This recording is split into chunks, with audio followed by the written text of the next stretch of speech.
we have a really interesting new feature.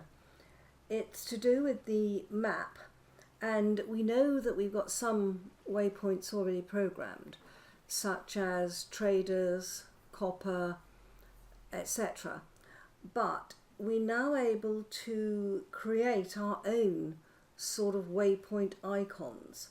And it says that in the map, add waypoint dialog now remembers previous waypoint names and suggests them. Names can be deleted with a single backspace stroke. Let me show you what I mean. I'm in creative at the moment because I've been flying around the map. Oops. And I have been marking things, and I mark resin trees. Let's see if there are any more resin trees in this area, and I will show you what I mean.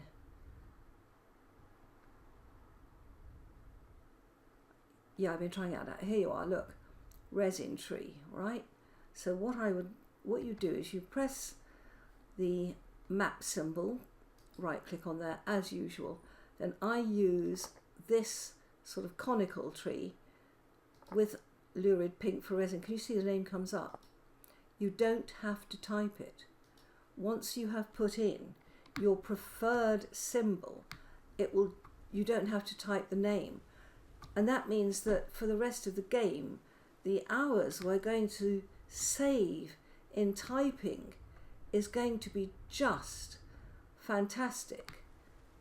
I mean, we already have some symbols pre-programmed. So for example here, if I go to the map, right click, and I press this one, it says ruins, and then you choose what colour you want. So this is pre-programmed. We know that if we press a copper, if we press a pick and the sort of yellowy orange, the copper will be pre-programmed. And we know that if we press the trader things, the traders are pre-programmed. So we do know that quite a lot is pre-programmed, but this gives us the ability to use our own symbols, because not everyone marks the same things with the same gusto. I tend to mark a walnut tree because I use a lot of walnut in my builds. Hello dear. So if we press M and we right click, and again I use a tree symbol for walnut, and this one, it comes up as walnut. And that's because I'd already pre-programmed some walnut over here. Isn't that a fantastic time and game saver? Because I don't know about you, but at the beginning of the world, when you first spawn in, we are always finding things, thinking, oh, that's wonderful, you know, and marking a huge amount of things to come back for later because we have such limited inventories. But this way, if we have, you know, once we've started marking walnut trees, and I would mark ebony trees as well, then we can just do it so easily. Just have to remember what your symbols are. And it's just brilliant. I think that's a fantastic addition to the game. Let's get ourselves home and look at the next ones. The other thing I have been doing is marking fast water. Let me get home and I will show you. And coral reefs, of course. So if we come in here and look at the map, I have here, and let me look, come in close.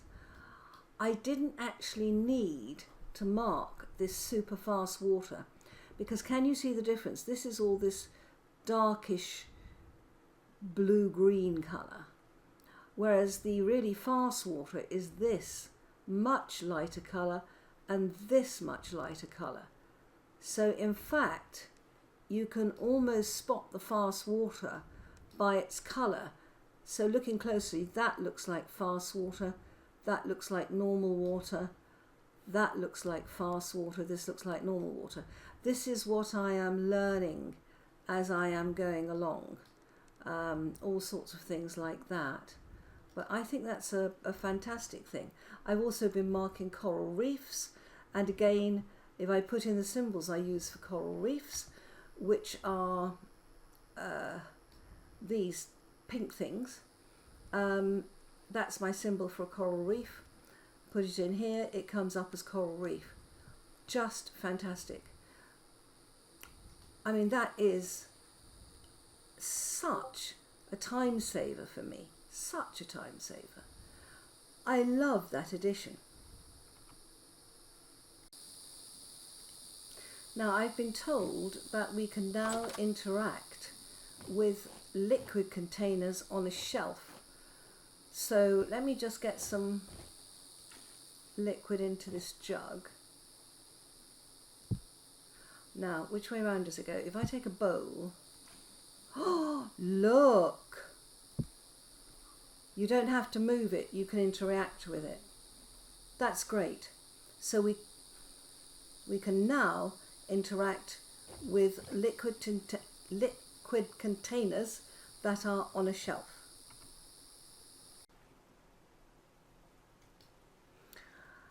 I have just made some food and I'm going to pop it down, and I want to put some in a pot. Now, we used to be able, when we got our pots of food, there we go, and I will need some fat. Now, I believe that these days we can seal it with this lump of rendered fat. Now, we used to be able to seal these pots in a crafting grid, but my information is that they have moved so that now if you want to seal these pots, let's put one there and one there, the labels have changed to reflect what's in them. But I believe that if you shift and right click, can you see that my fat has gone down? It's empty or already sealed, and this one is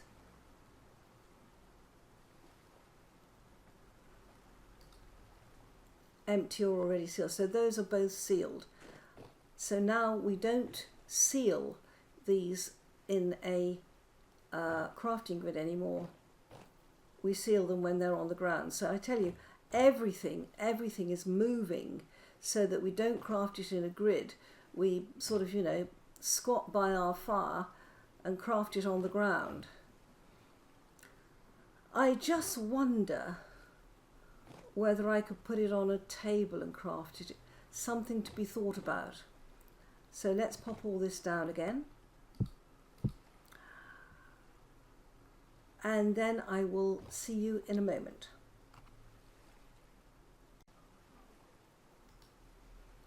The only problem I have with this is that it's disappeared.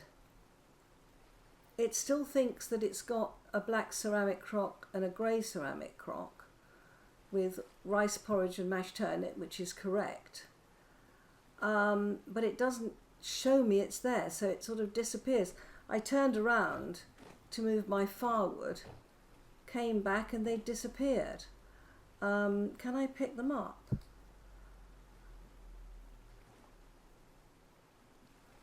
I can. So I can put them down, turn around and go up here.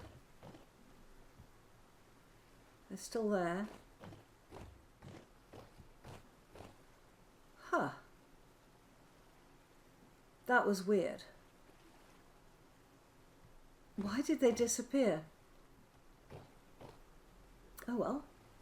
Right, let's put our cooking pot back over here, as it should be, on a shelf. This is empty. Can go back on there. Are they still there? They're still there. How weird. And we've got two of these residue covered pots that can go on the lower shelf, I think. That's a lot tidier Okay. That is very, very weird. But I'm sure it's only a temporary glitch. Are you still there? Yes. I feel like, you know, if I turn my back on them, they might disappear. I'm sure they won't, said she hopefully. One of the things you may not have noticed, but I certainly have, is that where we've got the armour stands, they have always been an absolute nightmare to place. And they have moved, and they're very eerie when you first come on and you look at them, and they do move. They've always been placed on the, or come out on the edge of a block, and now they're standing 4 square on a block. That is a very, very welcome attachment. My disappearing pots are still there. Excellent. I'm going to look in the handbook because there's a note saying that the quern shows grinding outputs on the handbook page.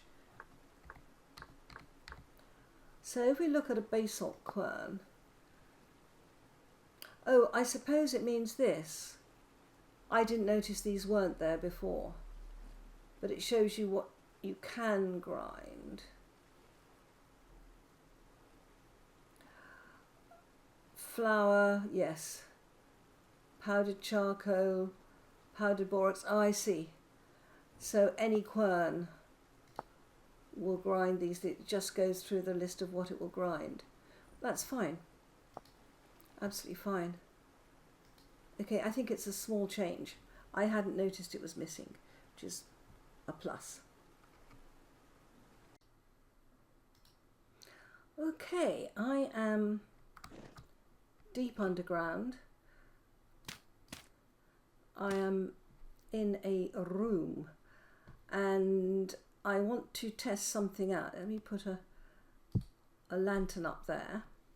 And what I want to test out is a small thing that they say that collapsed chests in ruins now fall apart into chest rubble. So where we have a collapsed chest here, if we take out, what do we want? A reindeer shirt, burned out torch, no. A surgeon mask, we'll take that. Take the fighting gear, and in fact I'll have to take that, otherwise it won't collapse. If I come out of that, oh, right, they're right, it does collapse. So then if we may shatter if broken. Oh, right. So in fact, all the time we spend, or I spend, looking in these chests to see whether I have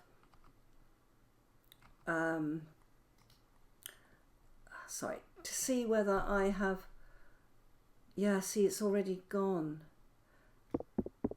No, it has to be a pick, doesn't it? Okay. Oh, that's actually a very helpful, very, very helpful thing. Wood rubble, that's more of it up there. Yeah. So now we don't have to waste time saying, oh, have I looked in this chest or not? We know jolly well that we haven't because it's gone into rubble. I think that's really helpful, actually. I really do. It's a small change sometimes that does make life easier, and this is one of them. I'm liking that a lot. Thank you, Devs. One of you has asked, can I fish from a sailing boat? Let me load up my, that is a fully loaded fishing rod. Wonderful. Let's get on our sailing boat. Okay, I am on my sailing boat. Let me see if I can fish from here. The answer is yes.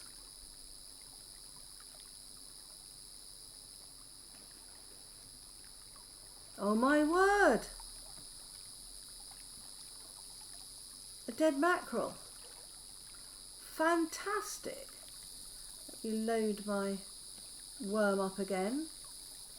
Wow. That is truly spectacular. It really is.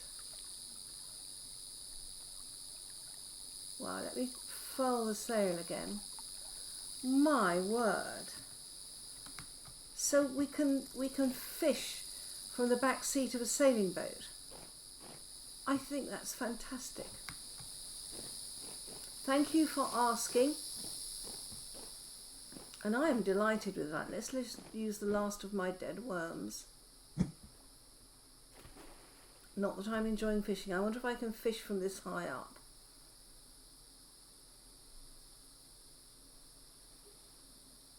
The stuff floating are dead torches I've just thrown away. Burnt out torches actually, not just dead, but not anything that could be relit. And you can hear the beautiful windmill whoomp, whoomp in the background. Anything?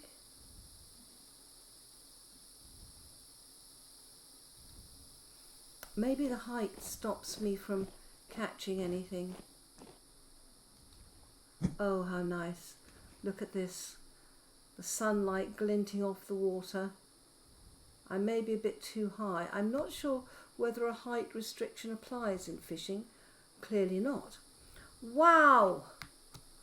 I'm in for another fish supper. Fantastic. I'm loving this fishing more and more. So height is no barrier. And we now have, what was that? A dead walleye, which is a freshwater fish, and a dead mackerel, which is an ocean fish. Interesting. Wow. The fisherman and his catch, or her catch in my case.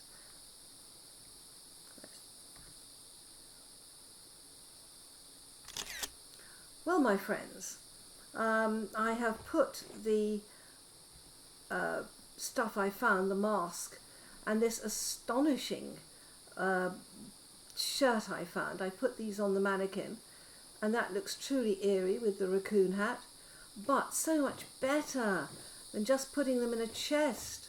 I want to go and open every chest and get all the clothes out, and I've got something to put them on. And we have proved we can fish from a sailboat.